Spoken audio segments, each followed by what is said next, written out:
अस्सलाम वालेकुम। क्या आपकी बेबी ने भी, आपकी पत्नी ने भी आप पर 498 या अभी जो बदल के हो गया BNS की धारा 85 के तहत आप पर केस कर दिया या आपके फैमिली वालों पर केस कर दिया, तो अब आपको क्या करना है और आपको उन परिस्थितियों में आपको क्या क्या करना चाहिए, आइए आज जानते हैं। किसी भी महिला ने अगर अपने पति पर, चाहे वो मुस्लिम महिला हो, हिंदू महिला हो, कोई भी हो, अगर IPC की धारा 498A के तहत जो कि आपके बदल के हो गया है BNS की धारा 85 के तहत अगर अपने पति पर या अपने परिवार, पति के माँ बाप पे, परिवार वालों पर अगर केस कर दिया है, तो सबसे पहले तो आपको घबराना नहीं है और घबरा के कोई गलत कदम नहीं उठाना है। अगर आपको ये पता चल गया है कि मेरी बहू ने, मेरी बीबी ने मुझ पे केस कर दिया है, तो घबरा के उसको डांटना डपेटना नहीं है, उसको धमकी नहीं देना है। दूसरा, आपको सबसे पहले FIR की कॉपी निकलवानी है कि मतलब किस किस केस, कौन सी बातें उसने बताई है, क्या आधार लगाया है आप पर 498 या 85 का, आप पर क्या क्या बातें कही है कि आपने उसके साथ क्या क्या अपराध किए हैं, आपके किस किस फैमिली मेम्बरों के नाम उसमें लिखे गए हैं। तीसरा, आपको एक क्रिमिनल लॉयर से मिलना है ताकि वो आपको सही राह दिखा सके।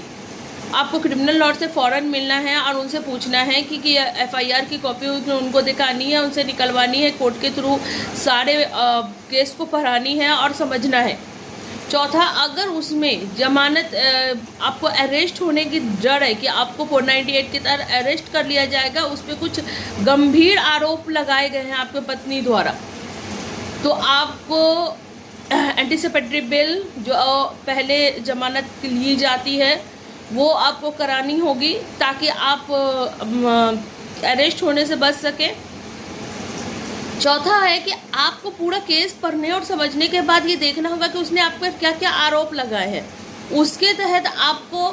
जो भी आपके पास सबूत है वो आप अपने पास रखिए, जैसे आपने उसको बैलेंस दिए हैं, पैसे दिए हैं या लिए हैं,